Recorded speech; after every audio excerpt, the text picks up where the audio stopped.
The first order of business, of course, is asking the clerk to call the roll. Delegate Hope. Here. Delegate Iraq. Delegate Scott. Here. Delegate Waxman. Here. Senator Favola. Here. Senator Hashmi. Here. John Tolaris. Here. Amy Laufer. Connor Cummings. Gail Brunk. You have a quorum, Madam Chair. Thank you. I'm going to ask the commission, since I have a quorum present, if it would, without objection, we could allow 2 members who are virtual to participate. Is there any objection to that? Okay, thank you. All right, we will start then with our agenda. As you can see, members, it's before you. How about the presentation on, Ms. Carlton, you're going to talk to us about the bills that passed that are of interest to this commission, some of which we recommended and others, the bills just fall into our scope. Thank you. Good afternoon, Madam Chair and members of the commission. My name is Julia Carlton and I'm with the Division of Legislative Services. During session, I staffed the Senate Education and Health Commission or Committee with a focus on health law. Today, I'm going to give you all a brief overview of legislation from the 2023 session that may be of interest to the Commission. You should all have a chart in front of you with information on the 13 bills that I'm going to touch on today. The text and complete legislative history of these bills are available online. Feel free to stop me at any time and ask any questions that you might have. If you have a question I'm unable to answer today, I will be sure to publish an answer to you all within a week. So first, we'll start with a bill that I think you guys are pretty familiar with, HB 1450 and SB 798, patroned by Delegate Orak and Senator Hashmi. This was a recommendation of the commission, and it replaces various instances of the term handicap and handicapped and similar variations throughout the Code of Virginia with alternative terms such as disability and impairment. The bill also contains some technical amendments. The next is HB 1512, patroned by Delegate Adams. It directs the Board of Medical Assistance Services to amend the state plan for medical assistance services to include a provision for payment of medical assistance for the initial purchase of replacement of complex rehabilitative technology, manual and power wheelchair bases, and related accessories. The bill directs the board to adopt emergency regulations to implement the provisions of the bill. Question on that. A constituent had written to me saying that it was difficult to, if somebody was in a skilled nursing facility, to actually get public reimbursement for some forms of technical assistance, especially a wheelchair. Is that covered in this bill? Or I can pose the question and maybe you can get back to me on it? Yes, Madam Chair. We do have someone here from DMAS. Might not be happy with me to bring him up here, but I don't know if he can maybe answer that question.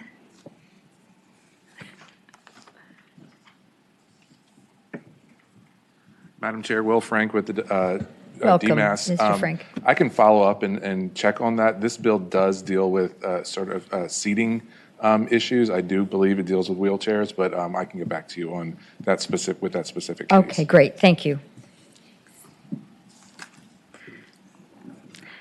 All right, next is HB 1554 and SB 943, patroned by Delegate Brewer and Senator Suderline. This is a really simple bill that just requires each public high school in the Commonwealth to publicly identify on their website the faculty member that is responsible for special education transition planning and coordination at that high school.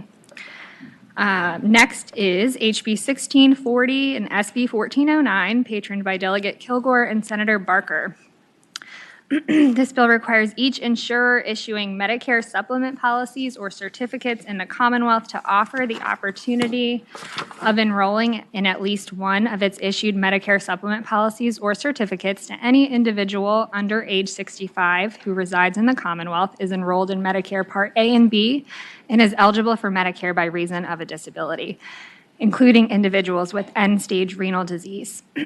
Also effective January 1st, 2024, the bill prohibits an insurer from charging individuals who become eligible for Medicare by reason of a disability and who are under 65 years of age premium rates for any Medicare supplement plan or certificate offered by that insurer that exceed the premium rates charged for such plan to individuals who are 65 years of age. Next is HB 1725, patroned by Delegate Van Valkenburg.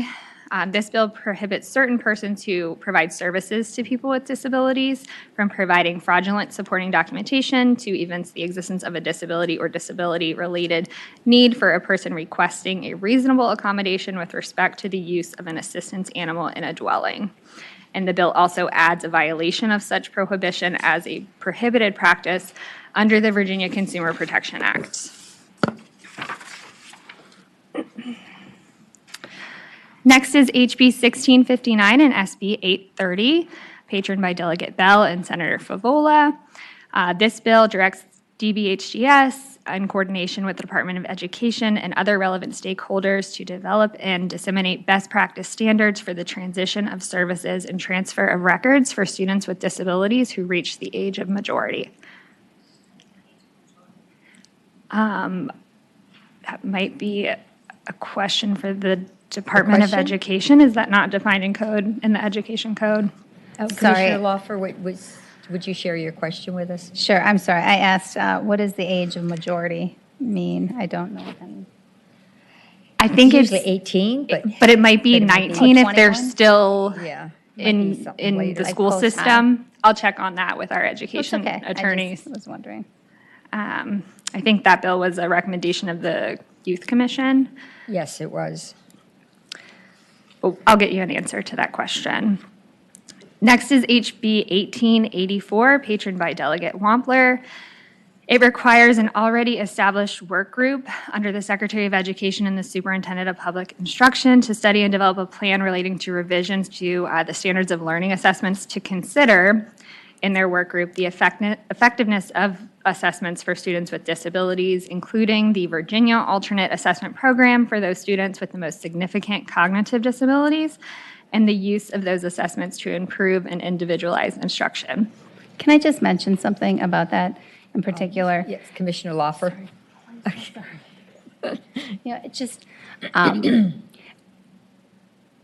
this is really critical to the families and the children. It's very demoralizing to continue to take an assessment that they do not pass, and they have tried very hard to do. And I would just encourage all of us to think of alternative ways to show progress that is not an SOL for these individuals. Thank you. Okay. Okay, next is HB 1924. This is the one bill in the chart that is still pending and will be voted on again tomorrow, patroned by Delegate Hope. I've encouraged him to interrupt me if he wishes to. Current law excludes individuals with disabilities that are paid a sub-minimum wage pursuant to the Federal Fair Labor Standards Act from the definition of employee for the purposes of the Virginia Minimum Wage Act. The enrolled bill, so the bill that passed the House and the Senate, eliminates this exclusion and requires employers of such individuals to pay those individuals at a rate that increases yearly until July 1st of 2026, when every employer would be required to pay such individuals at a rate equivalent to all other employees covered by the Virginia Minimum Wage Act. If you look at your chart, you can see the step-up system by year for how much it should increase. Now, the governor's substitute narrows the existing exclusion to only those individuals with disabilities paid a sub-minimum wage prior to July 1st, 2023, by an employer that was authorized to pay a sub-minimum wage prior to July 1, 2023.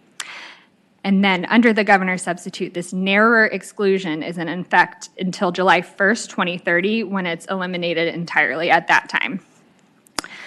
The governor's substitute also requires the Department for Aging and Rehabilitative Services and DBHGS to prioritize efforts to support individuals with disabilities who desire to transition from sub-minimum wage employment to competitive integrated employment and submit a report by May 1st, 2024 to the governor and the General Assembly on the number of individuals with disabilities employed in sub-minimum wage employment and the movement of individuals from sub-minimum wage employment to competitive integrated employment.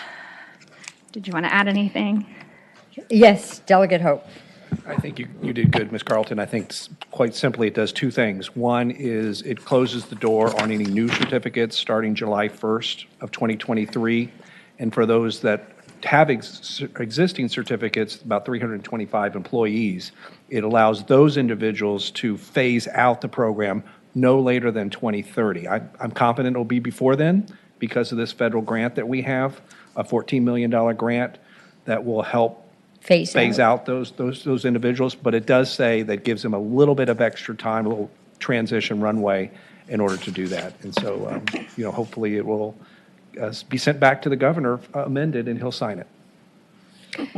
Kudos, Delegate Hope. This was like your second year that you carried this legislation, and we did have a presentation on it before this commission, and the commission was very supportive. So I'm glad to see that it passed and hope the governor's amendment is accepted. Okay. Next is HB 1963 and SB 945. Delegate Runyon and Senator Suderline carried those bills. It directs DMAS to take steps to amend the Family and Individual Supports, Community Living, and Building Independence waivers to provide greater financial flexibility to individuals with developmental disabilities who are receiving waiver services. What that specifically looks like in the bill is combining the maximum annual amount for assistive rehabilitative technology and electronic home-based support services to provide each waiver recipient a total of $10,000 to divide among such services as needed. Next is HB 2153, patroned by Delegate Guzman. This bill directs the Department of Human Resource Management to update the policy related to the alternative application process for the employment of persons with a disability to allow individuals currently employed with the Commonwealth an equal opportunity to apply for and obtain a certificate of disability. HB 2172, patroned by Delegate Sickles, removes the definition of mobility impaired person, removes from the definition of mobility impaired person the requirement that such person complete a training to use a dog for service or support as a prerequisite to invoking the rights of persons with disabilities under the code.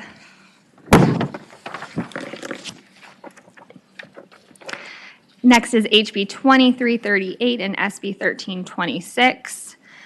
This bill directs the Commonwealth Transportation Board to use up to 30% of available funds in the Transit Ridership Incentive Program to support local, regional, and state entities in improving the accessibility of transit bus passenger facilities and also transitioning public transit bus fleets and infrastructure to zero-emission bus fleets and infrastructure.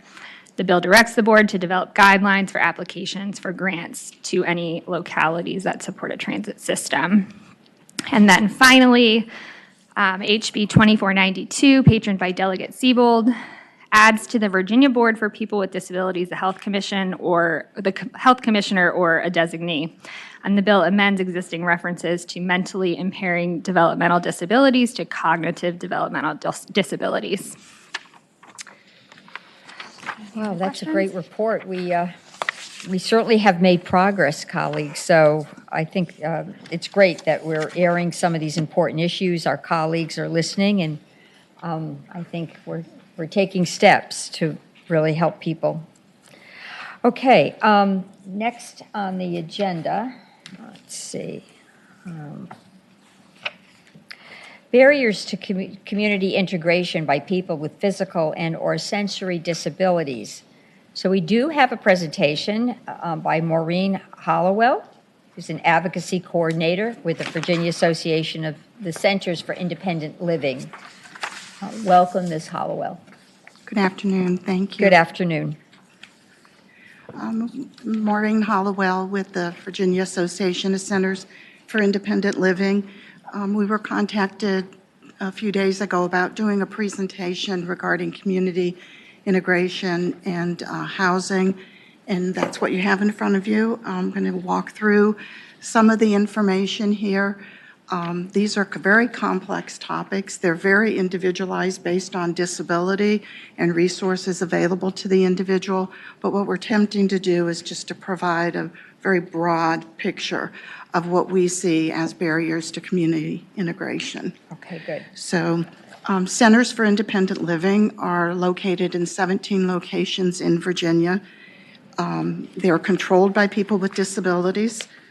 They're community-based, cross-disability. We serve people of all ages. We're nonprofit, non-residential organizations focused on systems change, technical assistance, and individual services.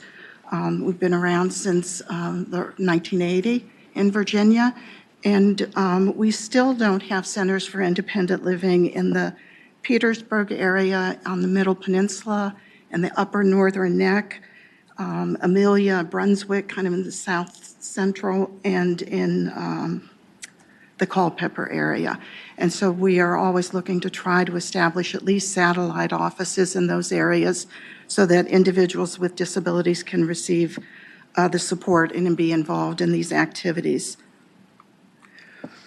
We provide 5 core independent living services. These are our individual services. They include peer mentoring, independent living skills training, advocacy, information and referral, and most recently added by the General Assembly, transition. And this includes transition from any kind of institutional setting, prevention of transition, or prevention of institutionalization, and youth transition.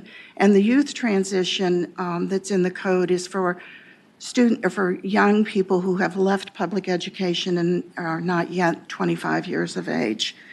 And so each of these services and each of these activities at the 17 centers look different because they're funded differently. They each have their own board that sets their priorities and raises the funding that the centers need to do the work. So some centers are more focused on one activity than another. It's driven by what the community is asking them to do. So when we were asked to prepare this for today and focus on community integration, we saw this kind of falling in these categories of housing, transportation, personal assistance, employment, nursing facilities, sign language interpreting, and technology. And we're focused on what the focus is of this commission, which is on these topics of interest to people with physical and sensory disabilities. So let's start with housing. There's housing affordability as a barrier, and there's housing access, being able to get into the house and use your residence. Affordability has become the bigger issue of the two. There's no doubt about it. If you receive supplemental security income as a person with a disability, the maximum monthly amount you can receive is $914. And so you would assume that 30% of your income would go towards housing. That means that people with disabilities in Virginia who receive SSI have $275 a month to pay for rent. Now, I know you're from all over the state, but I don't think anybody has rents at $275 for even a studio apartment. So we have moved into an arena where whether it's SSI or even the average supplemental security disability income limit is, or average is SSDI's average, is $1,358 a month, which would leave that individual $407 a month for rent. Again, there aren't rental units at that rate. Where are these people living? And it's become significantly worse over the last several years. We all know rents are increasing. So where are they living? More and more of them are becoming institutionalized in nursing facilities.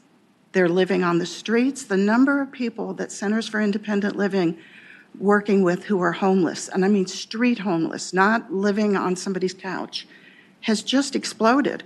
But the numbers say right there, if you are a newly disabled person or a person who's grown up with your disability, and these are your two sources of income, you really don't have many choices of where you're going to be living.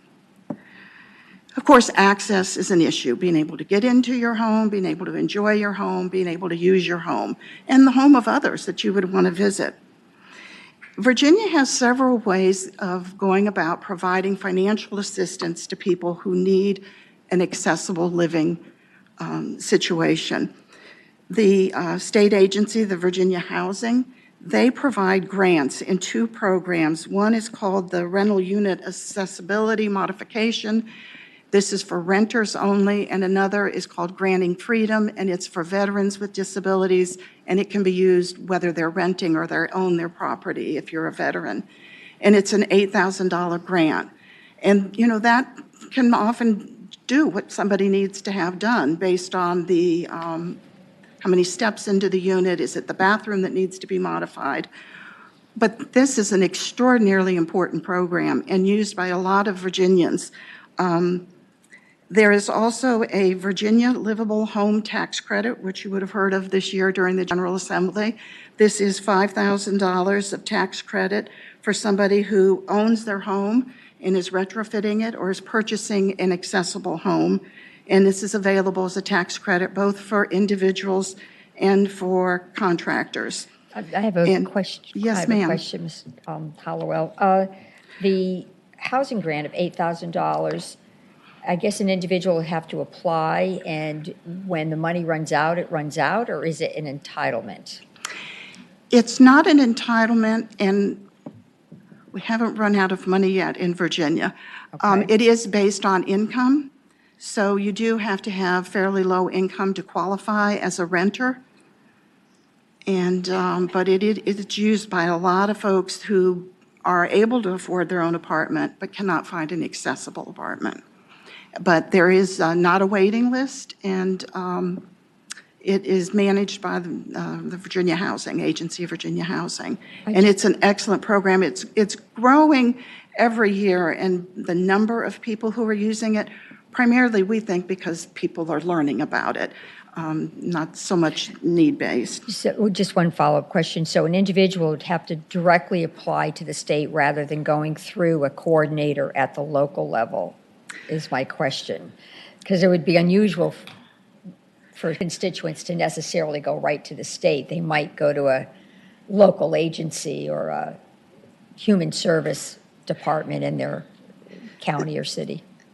Senator Favola, that's a good point. How people access this information is on the Virginia Housing website, so people learn of it from there. And the Virginia Housing enters into agreements with, I'm really not sure, I would imagine there's about 25 of them, agents that do the work for Virginia Housing in getting out the word about the grants and then helping people connect with reliable contractors. They review, not the contractors, but the agents that Virginia Housing works with. They review the scope of work for appropriateness, and they see that through, and they inspect the final product, and then they work on gathering the receipts from the contractor, and all of that is submitted to Virginia Housing by the agents. So people found out about the $8,000 grant either through an organization they're working with or through the website. But there's not a particular, this is the agency in your locality that you go to. It's the agents who have agreed to do this work for Virginia Housing. Madam Chair. Yes, Yeah, Dr. Madam Chair, following up on that, do you see any correlation between people utilizing it and viable sills in those areas? And my point being, if they're going to a Center for Independent Living, seems to me that would be a direct connect. They would know these resources are available and be able to help facilitate them. Are you seeing that or not? Deladoric, we are. Most of the 17 centers for independent living are agents with Virginia Housing to do this work, and so they're always promoting it in their community as a source of funding. And individuals can, if they're enrolled in one of the Medicaid home and community-based waivers, except for the building independence waiver. The other waivers offer what's called environmental modifications, which are modifications to a vehicle or a home. So they can combine that $5,000 Medicaid benefit with this $8,000 benefit to complete what used to be able to be done easily for $5,000, can't be done for $5,000 anymore in our economy. So the livable home tax credit did get a bump this year. It hadn't happened in a long time. The limit is $5,000 per person, and it's been increased to $6,000, and the available tax credits have been increased from $1 million to $2 million. So this is, again, for the purchase of a new accessible home or for somebody who needs to retrofit their existing home to make it accessible. And it's a maximum of a $5,000 tax credit. However, if they need to carry forward more than $5,000, they can do so for 7 taxable years. And so we point out these issues with access. None of these meet everybody's needs. Some people don't financially qualify if they're renting. Their income is too high. Some people are not veterans, and so they can't have their home modified with the Virginia Housing Grant. So there's not complete coverage for everyone, but there are a lot of opportunities, and Centers for Independent Living try to use these as well as anything else that's available in their local communities, such as through the Community Development Block Grants, to help either homeowners or renters make their home accessible. And one of the most important parts of all of this, whether it's affordability or access, is the involvement at the local level in policymaking. The state and local governments develop consolidated plans for federal HUD money, and that can be used for things such as shelter grants, community development block grants. Then, these are used for everything from sidewalks to sewage, but we also can use these to provide for accessible needs in communities for homeowners or home renters. And so Centers for Independent Living, when the opportunity comes up every 5 years or for the annual review, do very extensive comments on the needs of people with disabilities to be met through these consolidated plans. Commissioner Tolaris, did you have a question? Okay, yeah. The Virginia livable home tax credit, is it refundable or not? If it's not refundable, then the people with very little tax liability won't get much benefit. You're correct. This is for somebody who would have taxable income and would use it as a tax credit. Yeah, and that's what, none of these is the answer for everyone. It's a matter of listening to someone, trying to be aware of as many options as available, and then make those connections to the greatest degree possible to make someone's home or apartment safe and accessible. But yeah, none of them are for everyone. Another housing issue that has become more and more of a challenge is access to homeless shelters. And we kind of cringe even putting this on a housing list because we don't want people to be homeless. But we have more and more shelters in our communities that are not accessible to people. So not only don't have the income to rent, they end up being street homeless, and then the shelter is not accessible. And so again, we do a lot of policy work trying to educate, provide technical assistance.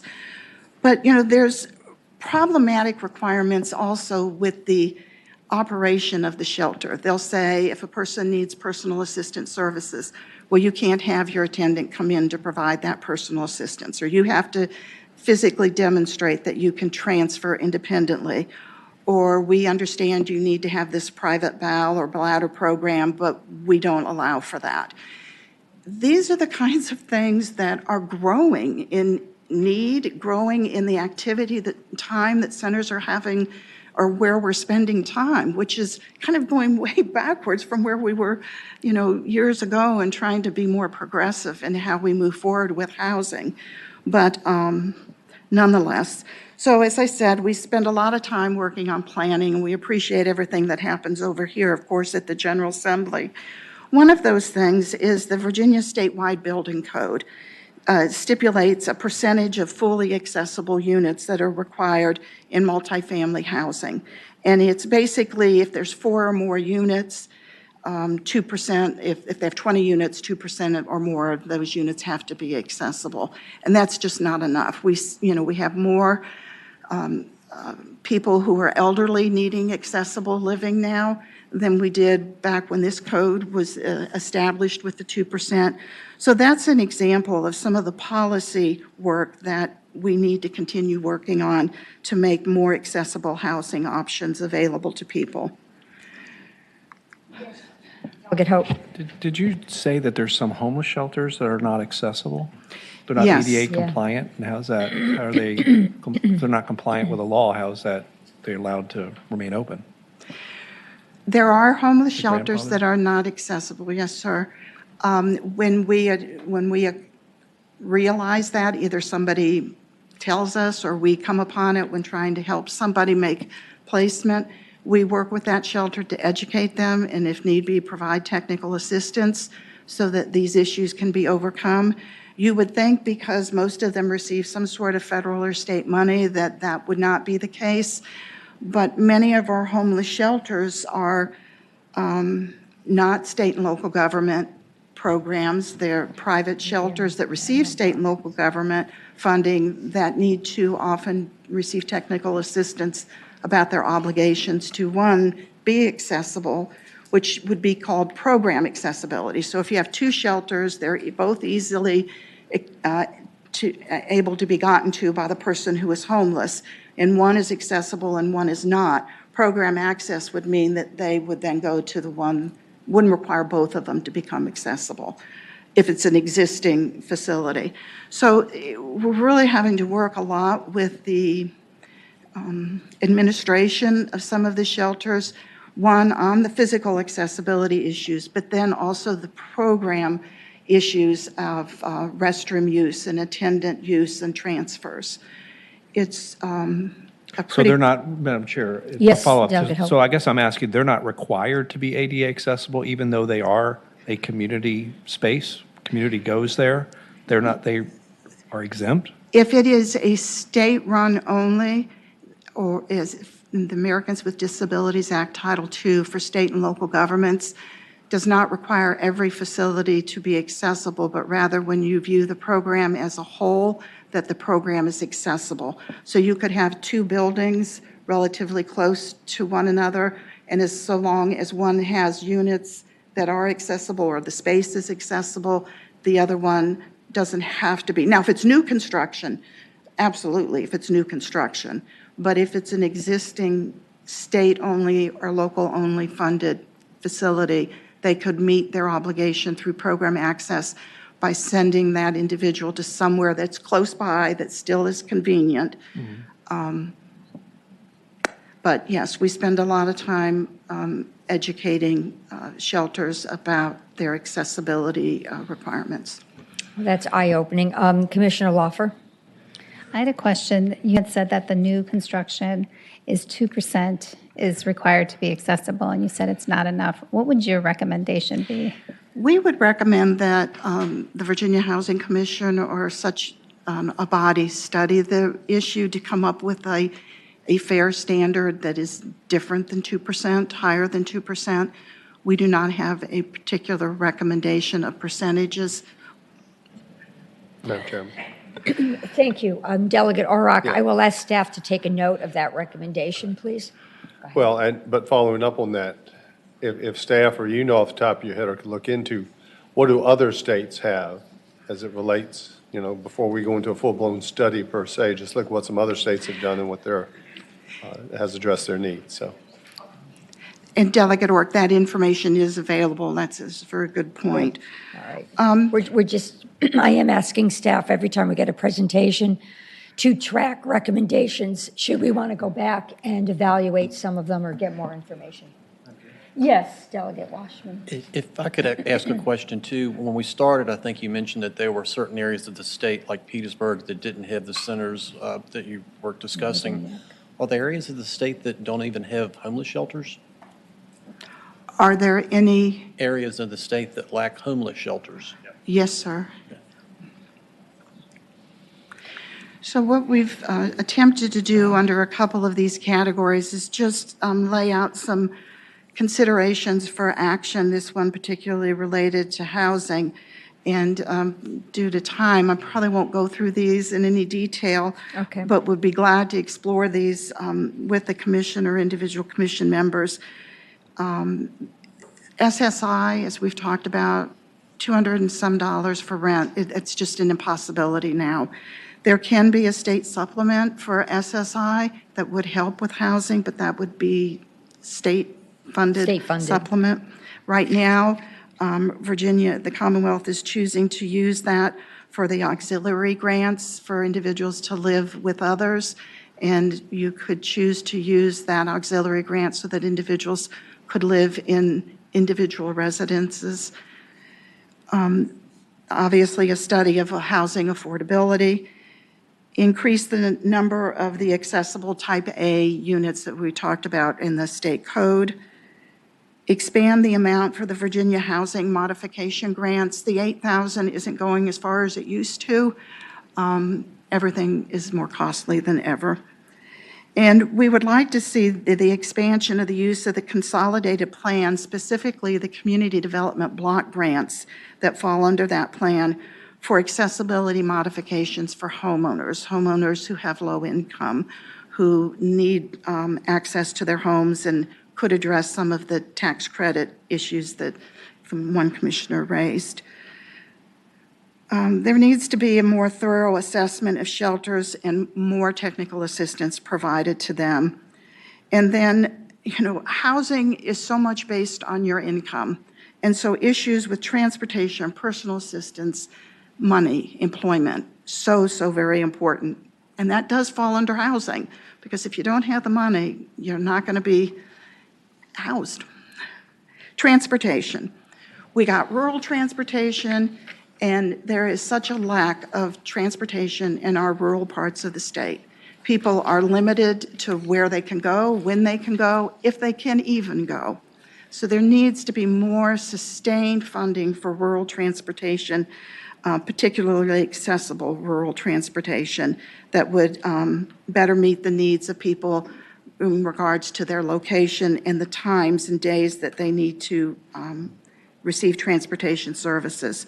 Of course, all of our urban areas have bus lines, regular route transit. Many of the bus stops are not accessible. So even though all of our buses are now accessible, the Americans with Disabilities Act and Section 504 of the Rehab Act took care of all that. So we got all these accessible buses, but not a lot of accessible bus stops. So it's really a challenge. Drivers not accommodating people with disabilities. There are very specific requirements in the Americans with Disabilities Act regarding what drivers should do to assist somebody who is using a mobility device when they get onto their bus. And it is an ongoing challenge to get drivers to provide for those accommodations. I just have a question here. Some jurisdictions, Arlington, for example, has a program where they call it Metro Access, and the localities and the DC area, greater DC area, contribute funding. So an individual can actually reserve a Metro Access. It's a small bus, it's a minibus. Drivers are trained in how to accommodate a person with disability, and there's a fee, but we try to keep that fee manageable. Is this program unique to the greater DC area, or would other areas? Senator Favola, that is a requirement of the Americans with Disabilities Act. When there is a regular route bus service, bus going up and down the main streets, there has to be a paratransit service, which is what this is, which is a curb-to-curb service for people who are living or going to a location that's 3/4 of a mile or closer to the regular route transit system. That's called paratransit. Many of our communities have unique names for that community, for those small buses, the paratransit, but they are often unreliable, and there are considerations for people that you have to schedule it the day before. You are given an hour window. For many people, they would rather ride the regular bus with everybody else if it would just be made accessible. However, there are people with disabilities who would prefer and who would always need that paratransit service. And then we've got transportation network companies. Ubers and Lyfts, okay? No accessible vehicles. And of course, these are vehicles that are owned by the drivers, so we get all of the complications that would arise there. But until we get accessible vehicles on the road through these TNCs in some format, people even who have resources are extraordinarily limited in where they can live, where they can go, and where they can work. So for transportation, some ideas for Transportation Act would be to develop some permanent state funding for rural transportation, permanent, not some, grant to demonstrate something, some permanent funding. Fund projects to identify and resolve those regular route barriers, such as the bus stops. You can, get onto the bus, but you can't get to the bus stop, or you can't get off the bus. Fund projects to monitor and resolve the paratransit issues, those small buses that the chairman spoke of. Incentivize a percentage of the transportation network companies to use accessible vehicles. And of course, Amtrak expansion. People with disabilities, Amtrak is very accommodating for people with disabilities. The stations are accessible, the trains themselves are accessible, it's affordable. So personal assistance support, pass. Personal Excuse me, there's assistance- another question. Yes. Commissioner Toleris. One thing, maybe equitable living. And make sure they have these new electronic board entry stations. They did have them in Alexandria, so I could read what track it had to go to, but they don't have it in Richmond Main Street Station. No board, so you might not hear somebody mumbling something about train delay. But, in your hard of hearing with them, you might not understand what they're saying about train delay or cancel. And also similar issue in airport. That's what airline might say to people, people who pay B, C, D, board, and B, C, D sounds very similar to me, so, I tell airline gate agents, I need no early boarding because I can't distinguish between B, C, D. Yes, sir. And, that's no issue in transportation, probably not limited to Amtrak, Richmond, Main Street Station. Yes, sir. Thank you. So personal assistance support. This is somebody to assist you with activities of daily living, being able to live your life, go to the bathroom, eat, do the things we all do, okay? Medicaid is one of the biggest funder in the state of this service. There's a severe shortage of providers. The rate paid to attendants is just way too low. Certainly, the General Assembly's taken a big whack at it this year, trying, increasing the rates. But they're just not competitive. And so people are going without services. The Department for Aging and Rehabilitative Services has a personal assistance services program. It's a very small program. It was established by the General Assembly with the grant from the Virginia Board for People with Disabilities back in the late 1980s. And there is a waiting list for this, and also the rate for the payment for those attendants is too low. The difference between these two programs is that the Department for Aging and Rehabilitative Services Personal Assistance Program is for individuals who don't qualify for Medicaid home and community-based waivers. They're working and they make too much money to qualify, but they still have very significant needs with personal care, for example. So some ideas for personal assistance services, and I cannot stress enough what the outcome has been, certainly during the public health emergency, but is going to be ongoing.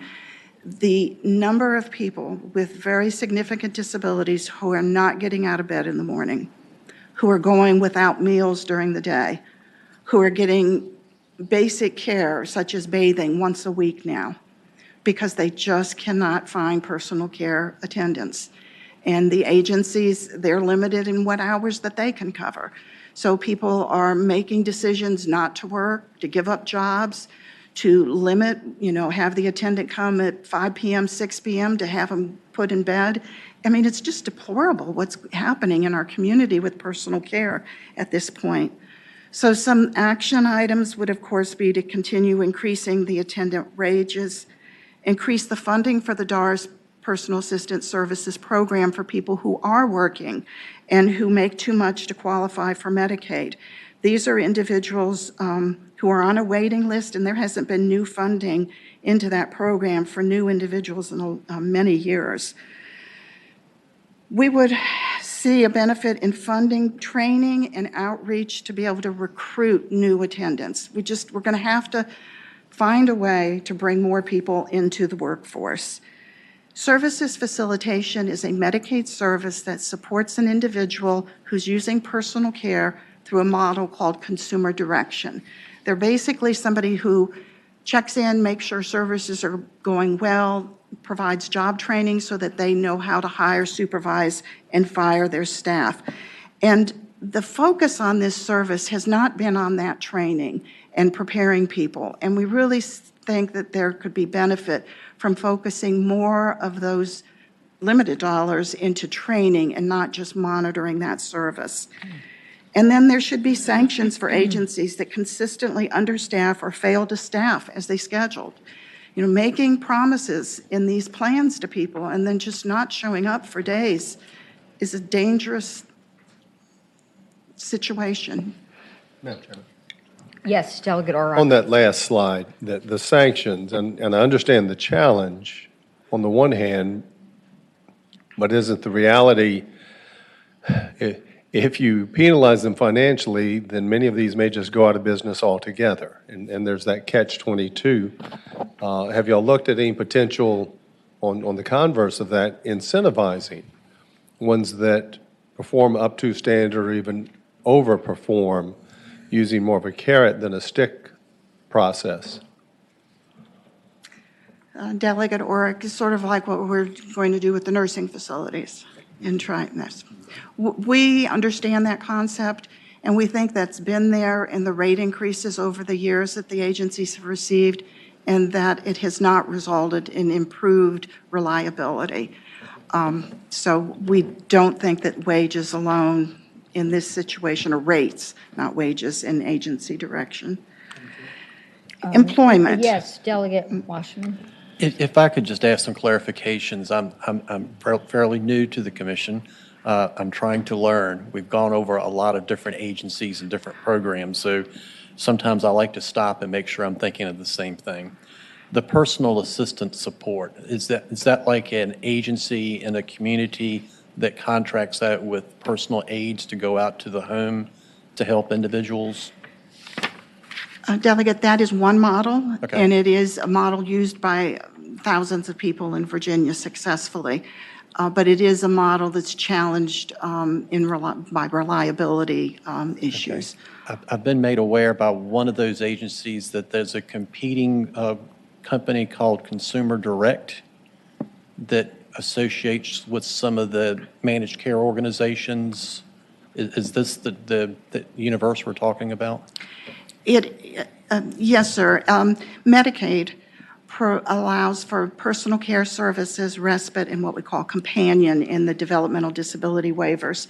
It allows for those services to be provided in one of two models: an agency-directed model, which is the traditional home health care agency hires, supervises the staff and the services. And then the second model, which is called consumer direction, is where the individual with a disability or someone acting on their behalf, a family member perhaps, they recruit, train, hire, supervise, and fire, if need be, the personal care aides. So there's two models within Medicaid: the agency-directed and the consumer-directed model. And individuals can choose to use one or the other, or they can use a combination of the two. And I've just heard some of the agency heads share some of the concerns as they feel that the direct model is funded a little better, and they have lost some of their trained personal care aides that they've trained to get certified to the other model, which makes it more difficult for them to carry their load too. I didn't know if you were seeing that as well too, or am I just getting misinformation? well, Delegate, it is a very controversial issue, and I would say from the perspective of adults with disabilities, they see it just the opposite. They see that the consumer-directed model is more reliable. The wages for the consumer-directed model are set by the General Assembly. For the agency-directed model, you set an hourly rate for the agency, and then the agency sets the wage that they're going to pay the personal care aide. So the agency, obviously, the higher wage they pay, the less they have for their other cost of providing the service. And it is quite controversial within the disability community, and consumer-directed services began in 1989 in Virginia through the Department of Aging and Rehabilitative Services and through our Medicaid program in 1990. And those were very hard-fought battles to ensure that people had the choice and the ability to control their services. Remember, the consumer-directed model, the relationship, the employer relationship is right. It's right there with the consumer or an agent in the home acting on the consumer's behalf.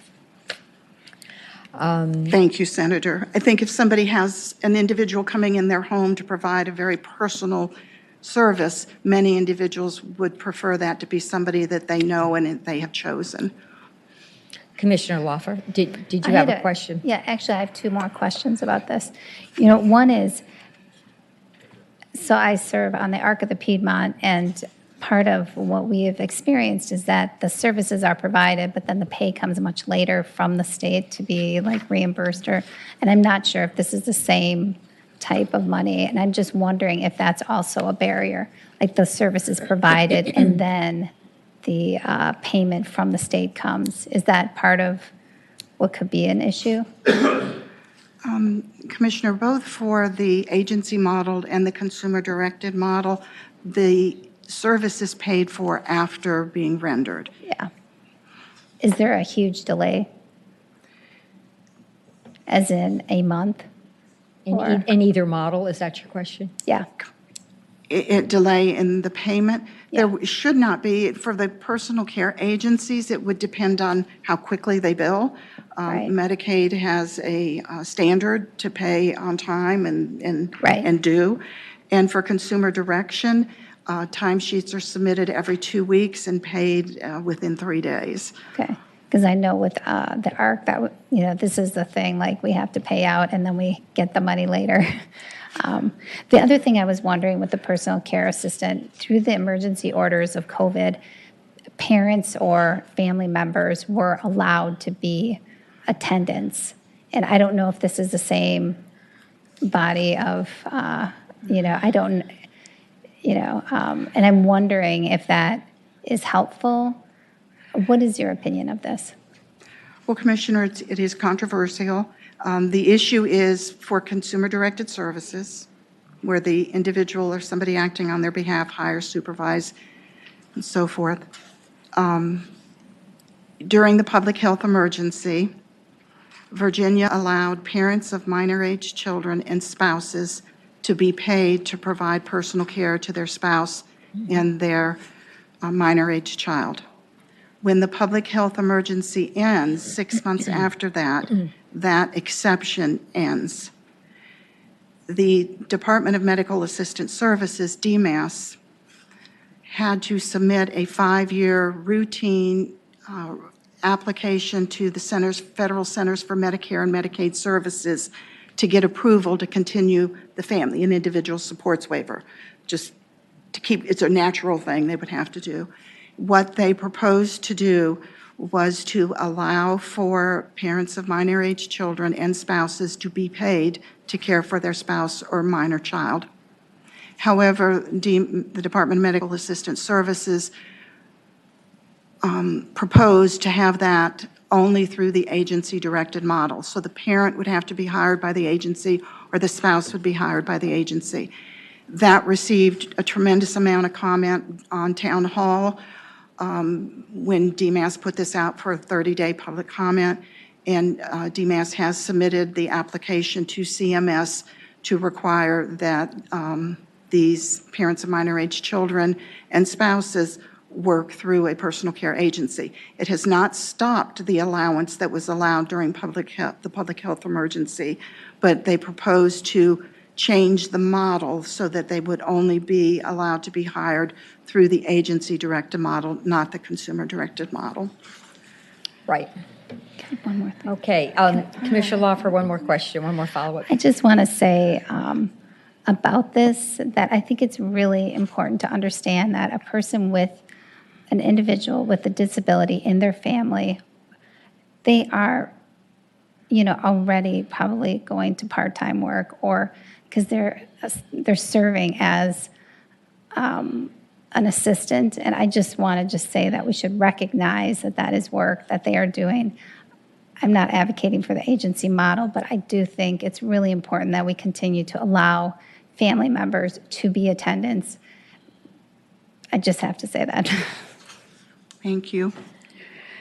So our next item was employment, and we don't really have any particular recommendations here because for us, employment means you got to have reliable transportation. We've already talked about transportation. You have to have an attendant that can get you up and ready and help you get to bed at night so you can stay healthy and safe, so you can be employed. And we've talked about the challenges there. One of the real challenges with employment with personal assistance services is we have several Medicaid services that provide personal assistance. But there's this language in most of the definitions or descriptions of those services that don't allow that assistance in the workplace. So we're asking adults who need assistance to use the restroom, whether it's because of a spinal cord injury or it's because of cerebral palsy or whatever the issue may be, you can go to work. And we have a service with no providers to do that. And just don't go to the bathroom all day. Just don't eat your lunch. Just don't take your coat off.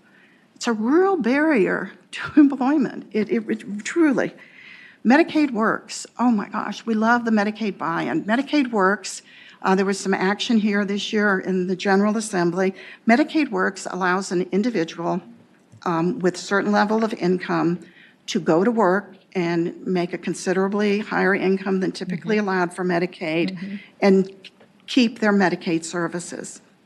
However, there was some issue with individuals who were receiving the DD waivers, whether they could go to work and keep their DD waiver or whether they had to give their waiver up when they went to work. And the General Assembly is addressing that this year, so that's a very good thing. And also increasing the floor where you can come into the program. Right now, you can't have income above $1,677 to come into Medicaid Works. And the General Assembly has a budget amendment that would increase that to $2,430 a month. So these are really good incentives to get people to take that jump into employment. Education and vocational preparation. There are so many students with disabilities who continue to come through the public school system not prepared to work. They could have and should have mastered the standards of learning, and they just weren't given the opportunity. So I know you've had a lot of discussion on the previous studies that have been done on education, but it's a tremendous barrier for employment when people are not getting the appropriate education. And then vocational support, whether that be through home and community-based waiver, or for most people who don't need home and community-based waiver, it's just whatever they need to be assessed and do some sort of job search and placement and then get established in the job. And those vocational services are typically provided through, primarily the Department for Aging and Rehabilitative Services. And there have been periods of time where they have to do order of selection and wait list. And it takes, once they come out of order of selection or off of the wait list, it takes years to get through the community that you can get back to them for these services. And then the cost of just getting started is a barrier. If you have SSI, $914 a month, and you want to start to work, you got to have the appropriate clothes to get to work, and you got to have a way to get to work. You need some money to just even get started into work often if you have a significant disability. Nursing facilities.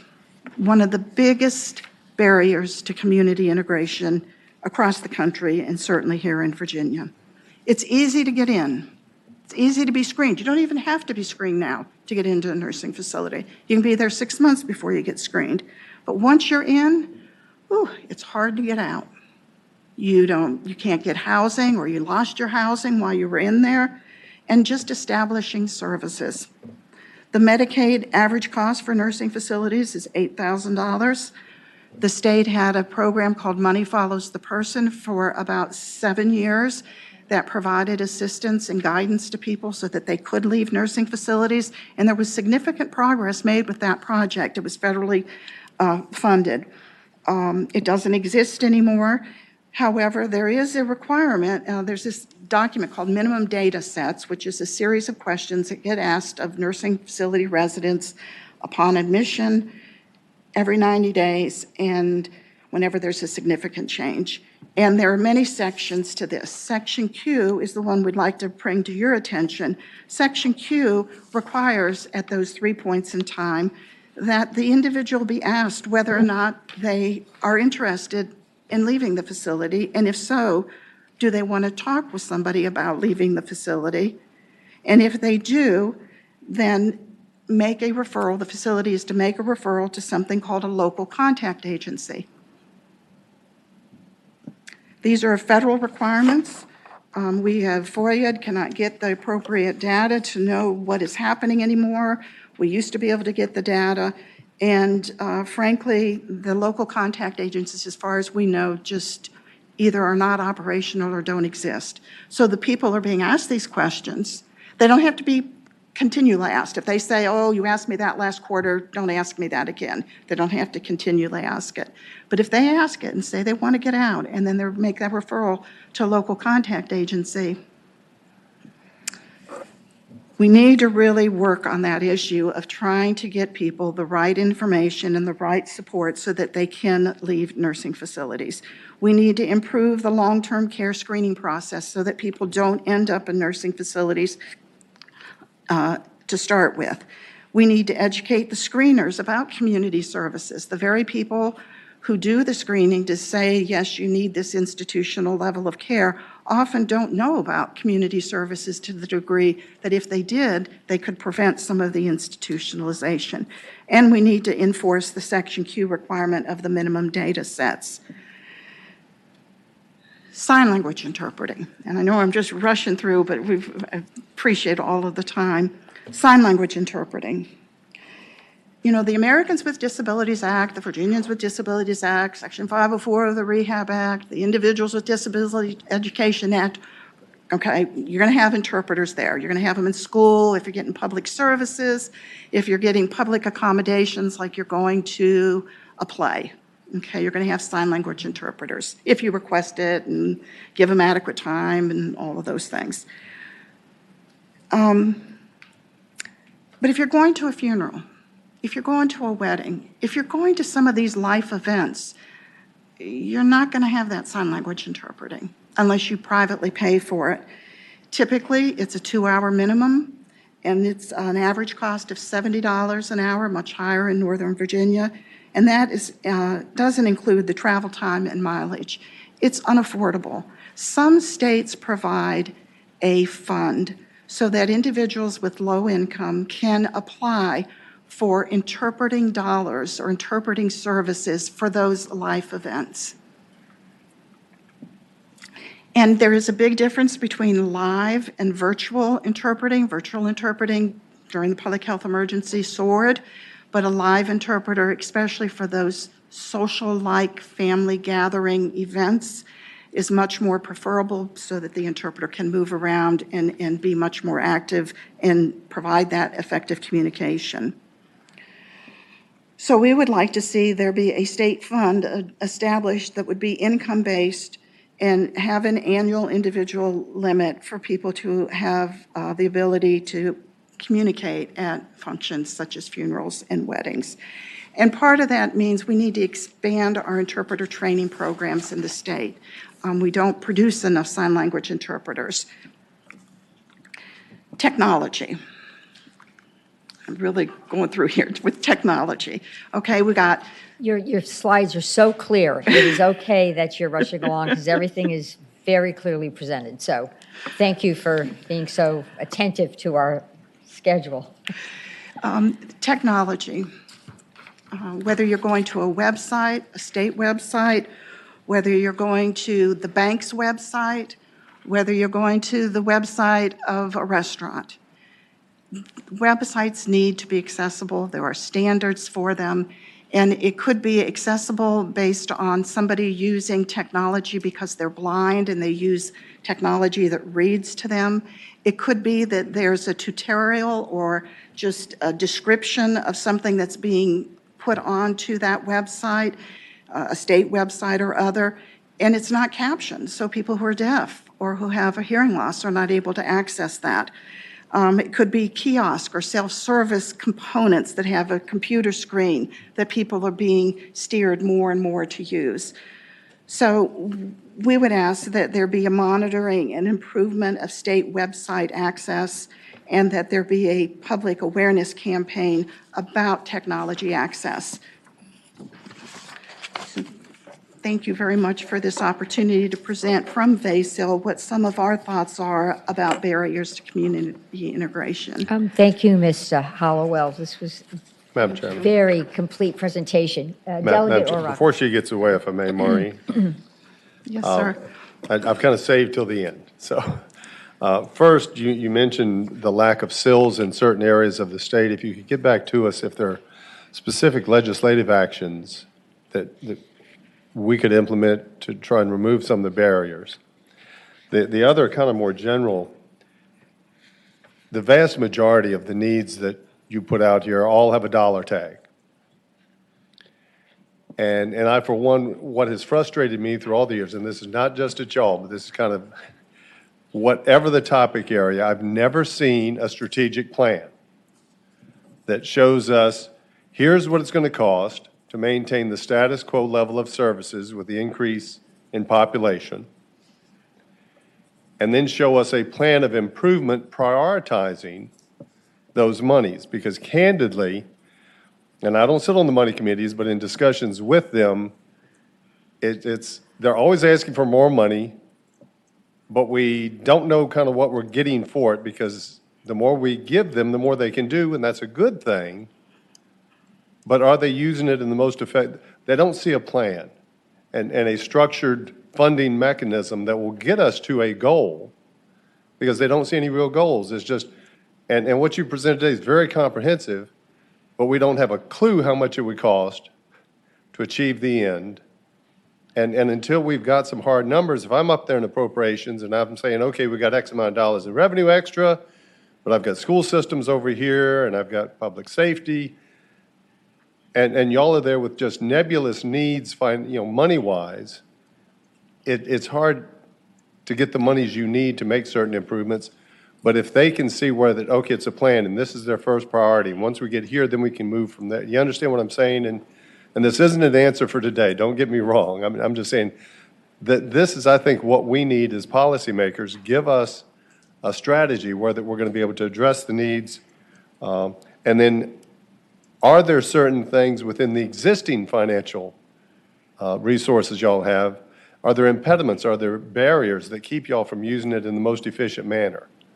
That I think, speaking for myself and I think most of my peers, anything we can do that doesn't cost dollars, that gives us more bang for the buck, we're always eager to try and help y'all with. So those are just kind of some general, myself, I want to see a plan and how much it's going to cost in the various phases of that plan.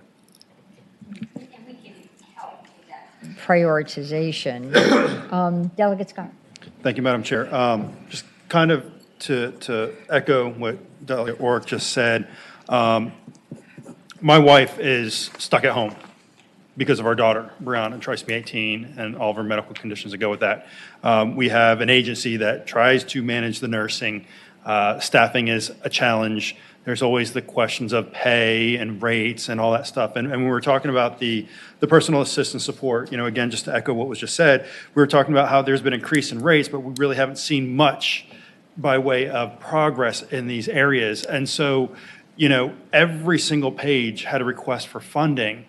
And I would ask, what is the most urgent thing that needs funding? Because, looking at, again, the personal assistance support, increase Medicaid attendant wages, increase funding, fund training and outreach, increase focus on, like every single one of these areas had multiple requests for funding. And not only would I ask for a comprehensive list of like, where's this funding actually going to go, but what is the top priority? If there could be a priority ladder that we could look at and understand where the urgent need is. Because if I were to go off of my home situation, it would be wages for the private duty nursing. But somebody who's actually managing it themselves, they might be able to do, with the consumer-directed personal assistance, they might say something different, right? And so if we could have some guidance on how to come alongside and support you, I think that would help us out going forward as well. Madam Chair. Madam Chair. Commissioner Laufer, and then, Commissioner Hashmi. You go. I would just say, I think to find these priorities, we need the goals, like what is the goal that we're going towards with individuals with disability? And I think that would help drive the priority. So I just wanted to say that. And there may be data that documents the most urgent need if we're talking about maybe encouraging independence. Commissioner Hashmi. Commissioner. I should say Senator Hashmi. Thank you. Thank you, Madam Chair. And just kind of in line with some of the questions that have been presented, and yes, I fully agree we need more of an effective strategic plan. But one thing I would ask is that we not lose sight of what the savings might be. Yes, we invest dollars into ensuring that there is proper care, housing, support systems, but in return, there are the balancing side of the savings that we bring into the system. So if we give opportunities for individuals to have meaningful employment, to have those transportation support and resources, to have the assistance that they need in order to be employed in certain work sites, then what are the savings that we see in return coming back into the system? So for every expense, I think there is a balancing column of long-term savings, long-term improvements to quality of life, and long-term opportunities for individuals to be very active and engaged and contributing members of our communities. And so I think a bigger picture needs to be painted as we take a look at the cost of providing these resources. Thank you very much for your presentation today. Senator Fevell, if I may. Yes, of course, and this is not an assignment just put on your shoulders. There are agencies, there are state agencies that we will be talking to. There will be other stakeholders. So this is not totally up to you.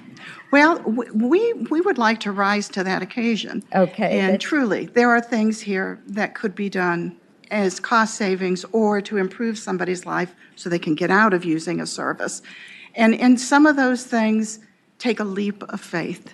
And for a person with a significant disability to take that leap of faith is sometimes asking them to take more of a challenge than they're comfortable with. So our organizations, this body and others, I agree. It's a collective body of work that needs to be developed, but we would be more than happy to work on such a document and taking into consideration other viewpoints and other organizations, and of course the individual members, because these things are expensive. Services for people with disabilities, services for schools, services everywhere are expensive, and we acknowledge that, but they are necessary expenses. But where we can find ways responsibly as a community, as a disability community, to be more effective and efficient, then we recognize that and will work to do so. Why don't you think about coming forward with a very, very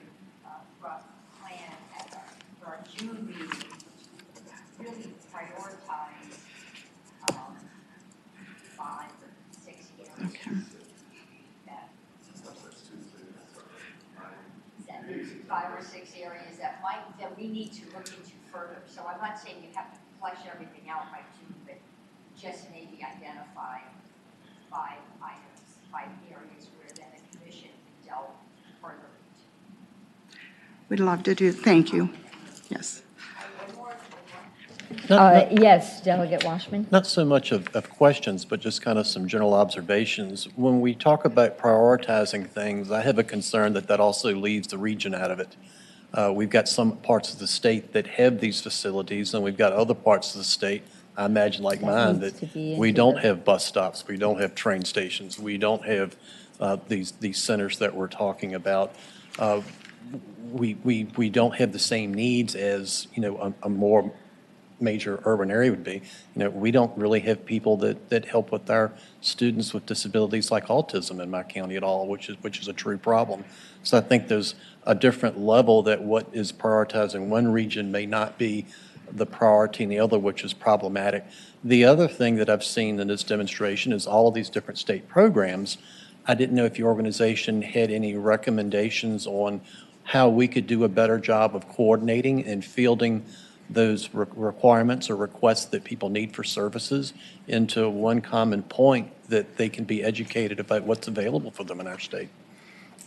Even if maybe that's a priority, of education campaign and working with the Centers for Independence.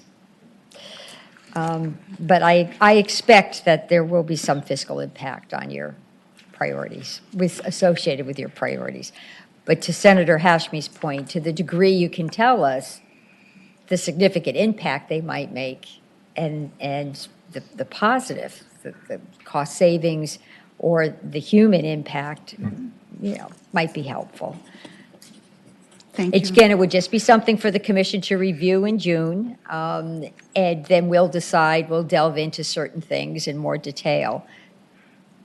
Thank you. Thank you so much. Thank you, commissioners. Let's go to our next item. Okay.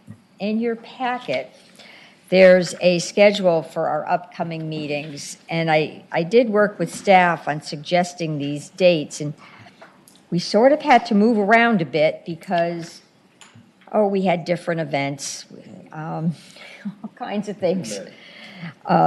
So what I'm asking you to do is go home and look at your calendars for these specific dates. And if there's something, I don't know, if there happens to be a caucus retreat, if there happens to be a holiday that we missed, or some conflict that I think would really affect attendance at our commission meeting, then let me know, call me, and we'll try to come up with an alternative date. But I would like you to review these and then put them on your calendar, so we don't have to continually do a Google poll for upcoming dates. We may have to have a few other meetings, but these are the meetings we need to have for sure. Yes, Delegate Scott. Madam Chair, just right off the bat, there is a holiday on June 6th. It's my anniversary, and so I have to contend with that one. And then also, I will be out of town for Jamestown Yorktown Foundation Fellowship for the November 14th timeframe. So. Okay. All right, I'm going to take that into consideration, see what we can do. And if I miss one, I miss one. Well, I don't know about that. I'm going to try to accommodate everybody if I can. Okay. Yes, Commissioner Towers. Thank the staff for doing a good job with them implementing that they managed to schedule it to avoid the two, only Jewish holidays of Rosh Hashanah and Yom Kippur. We actually happen to be in between them, but that's not a problem. It does not affect these 2 dates, so they could find. Okay. I think it's a good thing. They did a good job of avoiding hitting the holidays themselves. They did do a good job on that. Okay, great. All right, we'll see what we can do with Delegate Scott's travel schedule and his anniversary date. Thank you for your consideration on that. Then we have another item before we get to public comment. Dennis Finley sent me, and I'm sharing with the commission, a letter dated April 5th, which talks about some conversations he's been having with congressional people as well as with DMAS. This all has to do with the personal maintenance allowance that we're allowing for individuals on a DD waiver, I believe. but I believe it's a community-based DD waiver. So it's a complicated issue. I just wanted to make you aware.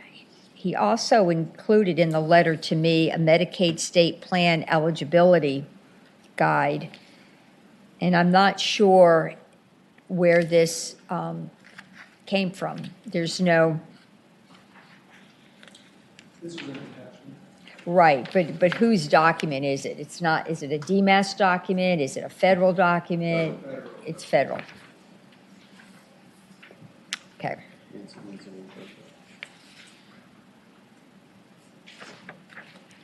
Okay. So according to our schedule, in June, I would like to hear, if the commission agrees, a presentation mainly on Medicaid and the entire topic of this personal maintenance allowance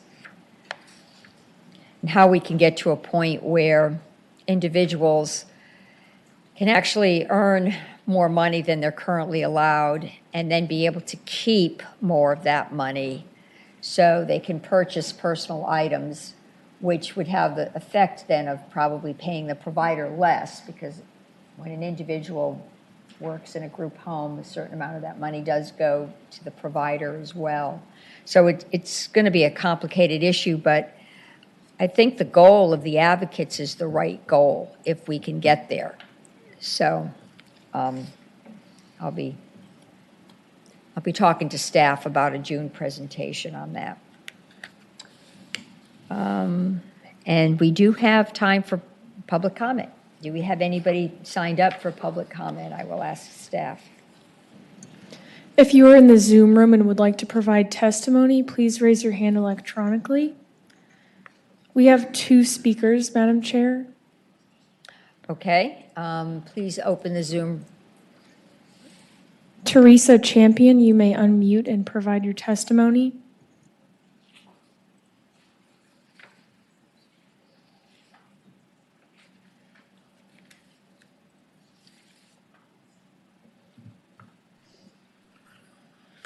Who did you call? I'm sorry.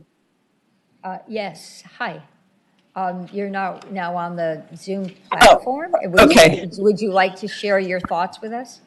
Thank you. I apologize. I didn't hear a name called. I'm Teresa Champion with the Virginia Autism Project, and I just want to thank Maureen Hollowell for her great presentation. It was very, very helpful and very informative. April is historically Autism Awareness Month, and currently now it's become more of Autism Acceptance Month. A couple of points I want to make today about autism. It's not linear. There are social differences, there are different interests, there's sensory sensibilities, there's emotional dysregulation, there's executive functioning. It's not linear. People have pieces of this all in different combinations. They might not respond to verbal instruction. They can't respond verbally to questions. They lack facial expressions appropriate to the moment. They could have repetitive behaviors, speech, and flexibility with changes to routine. I think that's one we hear about a lot. They could overact or underreact to sounds. Now put all of this into the court system or the jails. We've got to keep autistics out of courts and jails, and we need to do that through our legislation. On another topic, I'd like to give you kind of a reality check. As Appendix K flexibilities come to an end, and you've seen 417 people comment on Town Hall, you're not paying families to parent children. This seems to be an attitude of why we are reluctant to pay parents as caregivers. You're paying caregivers of disabled children who happen to be parents. Children have been already determined by the state agencies to be in need of care. Parents can't work because of the care. We just heard a delegate say today, his wife is trapped at home because she's caring for their disabled child. Parents can't work. No one can live on one income today. Maybe the school will call to come pick up the child because of behaviors. Now, you get that call at work. You're a principal in a school, or you're in a courtroom in a trial. You're a nurse on a shift, or you work at Walmart and McDonald's and Sears. Is your employer going to let you leave to go pick up your child? And that doesn't just happen once. It happens multiple times a week frequently. What if there's a medical emergency? A lot of these children who are disabled have complex medical needs, seizures, feeding tubes, and maybe they're not able to go to work because no one is there to be the caregiver. In closing, we've seen an increase in children and families in crisis. Families of disabled children are the most in crisis and have the greatest needs. Caregiving is different than parenting. You're not paying families to parent. I'd like to make a note that we've all talked about how much all of this costs today.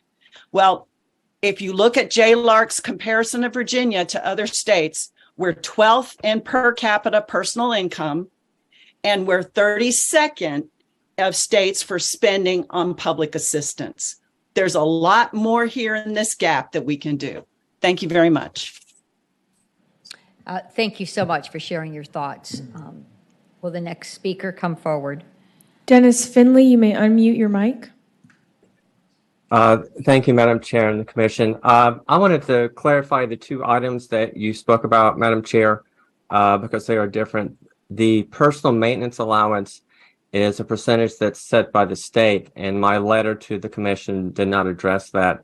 That is a separate item, and just sort of in short, in my 5 years of sort of researching this and understanding it, if we increase the personal maintenance allowance, it actually increases the amount of money that goes to providers. I've spoken with my son's group home provider and a few others, and they affirm that that is the case. So I don't want to sort of mix apples and oranges. The subject of my letter has to do with the SSDI income barrier issue.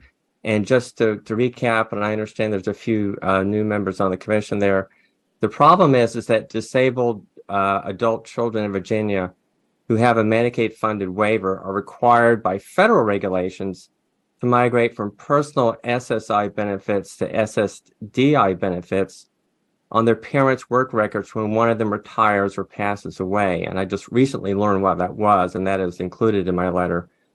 But when this requirement occurs, given that SSDI benefits can be more than triple the amount of SSI, life-altering penalties are typically imposed on the disabled individual, and there are two.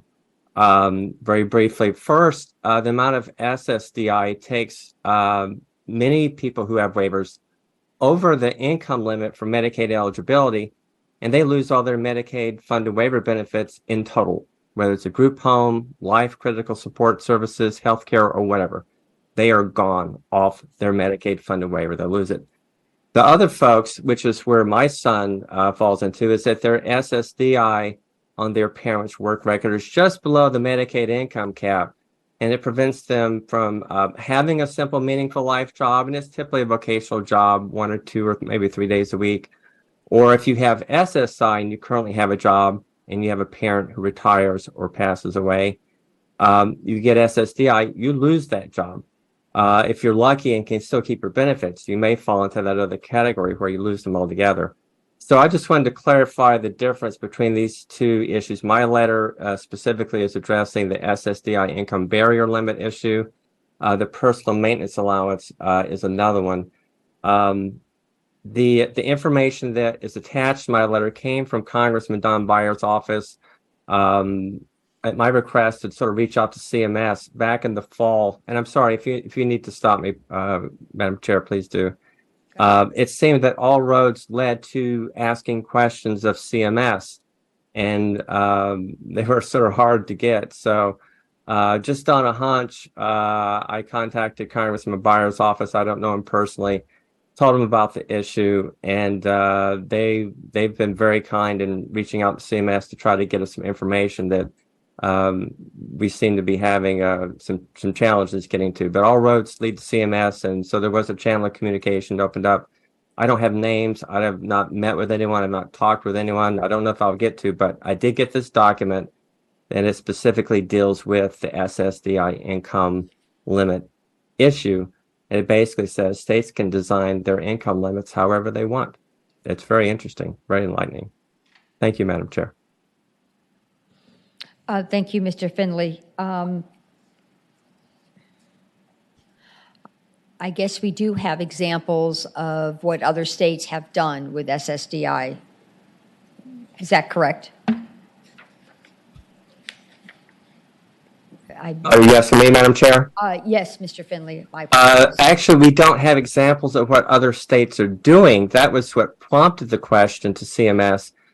They basically gave us what any state can do, what we don't know. And this document has actually prompted a zillion other questions that we'd love to ask someone there. And that's one of the first ones. What are other states doing? We've not had that access. I've never been able to get that access.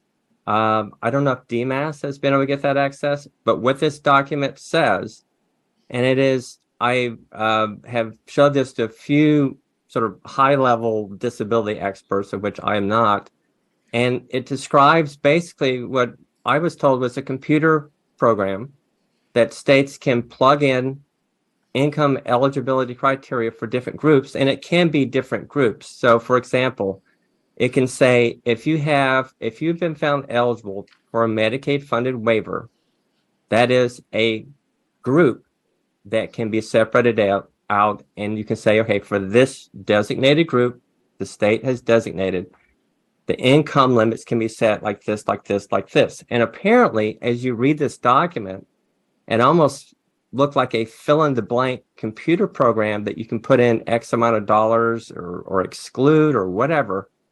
And it sort of bottom lines a program for you. And when I asked a few people, again, the experts, is this what I'm reading? They said, yep, that's what it is. We just don't know where it exists and who has access to it. So this document has answered one big question, but it has raised many, many more that need to be answered. Well, I'm hoping we will get a presentation from DMAS in June on this topic. Colleagues, that concludes our agenda for today. Is there any other topic or any other announcement you would like to bring up? Okay. Hearing none, I will ask the clerk, is there any other business to come before the commission today? No? Okay. All right, colleagues. Commission shall rise.